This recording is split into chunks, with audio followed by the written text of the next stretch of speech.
So guys, anime multiverse లో One Piece and Naruto comparison నడుస్తూనే ఉంటుంది. కొందరు వన్ పీస్ వాళ్ళు స్ట్రాంగ్ అంటారు, ఇంకోవైపు నారుటో సోలోనే వన్ పీస్ ని డిఫీట్ చేస్తాడని ఇంకొందరు అంటారు. సో ఈ రోజు ఒక అల్టిమేట్ బ్యాటిల్ తో డిబేట్ ని ఫినిష్ చేసేద్దాము. వన్ పీస్ నుంచి Yonkos emperor of the seas, ఇందులో Shanks Haki, Kaido's immortality, Big Mom the ultimate defence and Luffy the god devil fruit, వీళ్ళందరూ వాళ్ళ పవర్స్ తో ప్రొటెక్టర్ ఆఫ్ ది లీఫ్ అంటే హోకాగెస్ తో ఫైట్ చేస్తారు. Hashirama the wood style, Minato speed, Naruto with Kurama and Tsunade. So for fun fact, ఇప్పటి వరకు 7 హోకాగెస్ ఉన్నారు and అలాగే వన్ పీస్ లో కూడా 7 ఎంపరర్స్ ఉన్నారు. సో లిటరలీ ఈ బ్యాటిల్ లెజెండరీ ఉండబోతుంది అండ్ అట్ ది ఎండ్ ఎవరు గెలుస్తారో తెలుసుకుందాము. ఫస్ట్ మనం తీసుకుందాము ఫస్ట్ హోకాగే హాషిరామా. తను కైదోతో ఫైట్ చేస్తాడు. మనము కైదో లుఫీ చేతిలో డిఫీట్ అయ్యేది చూసాము, బట్ ఆ ఫైట్ లో కరెక్ట్ నోటీస్ చేసి ఉంటే కైదో లుఫీని చాలా సార్లు డిఫీట్ చేశాడు. ప్లస్ ఆ టైంలో మొత్తం వాన్ ఐలాండ్ తో ఫైట్ చేశాడు. బట్ ఆ ఫైట్ లో మనం చూసాము కైదోని స్ట్రాంగెస్ట్ క్రియేచర్ అని ఎందుకంటారు. ఎందుకంటే ఈ ఫైట్ లో Yamato, Luffy, Zoro, Law, Killer Kid and 9 samurais ని ఒకేసారి డిఫీట్ చేశాడు. అది కూడా తను ఐలాండ్ ని గాలిలో తీసుకెళ్ళినప్పుడు. ప్లస్ తన దగ్గర advanced concretes hockey, armament hockey కూడా ఉన్నాయి. బట్ ఆపరెంట్ ని కూడా గాడ్ ఆఫ్ షినోబి అంటారు. తను ఒక్కడే ఆల్ 9 టెయిల్ బీస్ట్ ని పట్టుకొని పెట్స్ లాగా అమ్మేవాడు. సో తన దగ్గర healing ability, infinity chakra and sage mode లాంటి పవర్స్ ఉన్నాయి. బట్ తనకి కూడా కైదోని డిఫీట్ చేసే అంత కెపాసిటీ ఉండదు. ఎందుకంటే ఈ ఫైట్ లో కైదో దగ్గరికి 2 స్ట్రాంగ్ పాయింట్స్ ఉన్నాయి. ఫస్ట్ తన అల్టిమేట్ డిఫెన్స్ అండ్ సెకండ్ తను ఎగరగలడు. సో నా అకార్డింగ్ వీళ్ళ మధ్యలో ఫైట్ చాలా సేపు జరుగుతుంది. ఇంకోవైపు కైదో దగ్గర అల్టిమేట్ డిఫెన్స్ అండ్ ఇంకోవైపు హాషిరా దగ్గర వుడ్ క్లోన్ లాంటి టెక్నిక్ ఉంది. ఒకవేళ డ్యామేజ్ అయినా వెంటనే హీల్ కూడా చేసుకుంటాడు. బట్ ఈ ఫైట్ లో మాక్సిమం కైదోనే గెలుస్తాడని చెప్పవచ్చు. హాషిరామా గెలవాలంటే తను ఒక డిసాసివ్ బ్లో చేయాలి, బట్ తన దగ్గర ఇలాంటి పవరే లేదు. సో తన దగ్గర ఒకటే ఆప్షన్ మిగిలి ఉంది, అదే సీలింగ్ టెక్నిక్. ఒకవేళ హాషిరామా సీలింగ్ టెక్నిక్ ని యూజ్ చేసి కైదోని సీల్ చేస్తే గెలవచ్చు. అదర్ దాన్ దట్ హాషిరామా దగ్గర వేరే ఛాన్సే లేదు. అండ్ కైదో చేసే ప్రతి డిసాసివ్ అటాక్ హాషిరామా ఆపలేకపోవచ్చు, బికాజ్ స్ట్రెంగ్త్ అండ్ డ్యూరబిలిటీలో కైదోని మించిన వాడే లేడు. సో ఈ ఫైట్ ఎండ్ రిజల్ట్ వచ్చేసి కైదో గెలిచాడని చెప్పవచ్చు. నెక్స్ట్ సెకండ్ ఫైట్ లో Tobirama second Hokage versus one of the strongest emperor Buggy the clown. Buggy fight చేస్తున్నాడంటే ఆల్రెడీ ఆ ఫైట్ వన్ సైడెడ్ అని చెప్పవచ్చు. అందుకే నేను బగ్గీని రిప్లేస్ చేసి వేరే క్యారెక్టర్ని సెలెక్ట్ చేస్తాను. సో మనమందరం 2 క్యారెక్టర్స్ ఉన్నాయి. First Crocodile and second Mihawk. వీళ్ళిద్దరిలో నేను మీహాక్ ని సెలెక్ట్ చేసుకుంటాను. సో ఈ fight Mihawk strongest swordsmen versus Tobirama.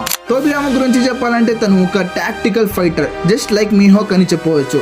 తోబిరామా కొత్త జుస్సుని చేస్తాడు, like flying Raijin, shadow clone and reanimation జుస్సు. బట్ ఈసారి తోబిరామా ముందర వరల్డ్ స్ట్రాంగెస్ట్ స్వర్డ్స్మెన్ మీహాక్ ఉన్నాడు. తన దగ్గర observation hockey, conquerors hockey and armament hockey ఉంది.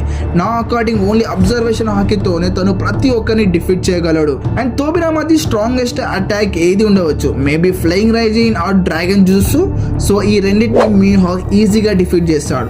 బట్ ఫ్లయింగ్ రైజిన్ గురించి చెప్పాలంటే అది కూడా మీహాక్ ఈజీగా కౌంటర్ చేయవచ్చు, ఎందుకంటే తన దగ్గర అబ్జర్వేషన్ హాకీ ఉంది. అబ్జర్వేషన్ హాకీ వల్ల తను నెక్స్ట్ మూవ్ ని ఆల్రెడీ ప్రిడిక్ట్ చేస్తాడు. తనని షాంక్స్ తో పోలుస్తారు and second biggest Haki user కూడా. So without no doubt Mihawk is a winner అని చెప్పవచ్చు. అండ్ థర్డ్ ఫైట్ లో Hiruzen professor versus strongest man Whitebeard ని చూస్తాము. సో హీరోజాని ప్రొఫెసర్ అని ఎందుకు పిలుస్తారంటే మొత్తం నారుటో వరల్డ్ లోనే తను ఒక్కడే 5 చాక్రా నేచర్స్ ని యూజ్ చేయగలుగుతాడు. అండ్ తనని చాలా హేట్ కూడా చేశారు, ఎందుకంటే తను నారుటో జీవితాన్ని నరకం చేసేసాడు. సో హీరోజిన్ దగ్గర reaper death, seal plus monkey king ఆమెల్ లాంటి పవర్స్ కూడా ఉన్నాయి. అండ్ తన ఆపోనెంట్ లో వైట్ బియర్డ్ ఒక లివింగ్ లెజెండ్. అండ్ తన గొరగొరనోమి డెవిల్ ఫ్రూట్ ని యూజ్ చేసి ఎలాంటి ఐలాండ్ ని అయినా డిఫీట్ చేస్తాడు. But height according Khali versus Rey Mysterio లాగా ఉండబోతుంది. Jokes apart guys. So fight start అవుతుంది. Hiruzen the all out attack అంటే అన్ని చాక్రా నేచర్స్ ని యూజ్ చేసి వైట్ బియర్డ్ మీద అటాక్ చేస్తాడు. బట్ వైట్ బియర్డ్ తన డెవిల్ ఫ్రూట్ ని యూజ్ చేసి దీన్ని ఈజీగా నల్లిఫై చేస్తాడు. అండ్ హీరోజిన్ ఎలాగైనా ఎన్మాని సమ్మన్ చేస్తాడు, చేసినా కూడా తన దగ్గర అడ్వాంటేజ్ ఉండదు, ఎందుకంటే వైట్ బియర్డ్ అనదర్ లెవెల్లో ఉన్నాడు. తనని ఊరికేనే strongest man in One Piece అని అన్నారు. బట్ హీరోజిన్ దగ్గర రీపర్ డెత్ ఉంది, ఇది యూజ్ చేసి ఎవరినైనా డిఫీట్ చేయవచ్చు. సో మళ్ళీ వీళ్ళిద్దరి మధ్య ఫైట్ కంటిన్యూ అవుతూ ఉంటుంది. బట్ నా అకార్డింగ్ ఈ ఫైట్ వైట్ బియర్డ్ డామినేట్ చేయవచ్చు. కానీ హీరోజిన్ చాలా తెలివైన వాడు. తను ఫస్ట్ రీపర్ డెత్ ని యూజ్ చేసి వైట్ బియర్డ్ ని ఎటర్నల్ వార్ లో బంధించవచ్చు. సో ఈ ఫైట్ రిజల్ట్ డ్రా అని చెప్పవచ్చు, ఎందుకంటే Whitebeard and Hiruzen and eternal war లో ఫైట్ చేస్తూనే ఉంటారు కంటిన్యూస్ గా. సో కైండ్ ఆఫ్ ఈ ఫైట్ డ్రా అని చెప్పవచ్చు. And next fight 4th Hokage Minato versus emperor of the sea Shanks. I know ఈ battle Luffy and Naruto fight లాగా exciting గా చూస్తారు మీరందరూ, బట్ ఇప్పటి వరకు ఈ వీడియో చాలా లాంగ్ అయిపోయింది. సో నెక్స్ట్ వీడియోలో మనం మినాటో వర్సెస్ షాంక్స్ అండ్ అలాగే Tsunade versus Big Mom, Kakashi versus Blackbeard and last లో నారుటో వర్సెస్ లుఫీ మధ్యలో ఒక అల్టిమేట్ ఫైట్ గురించి పూర్తిగా డిస్కస్ గా మాట్లాడుకుందాం.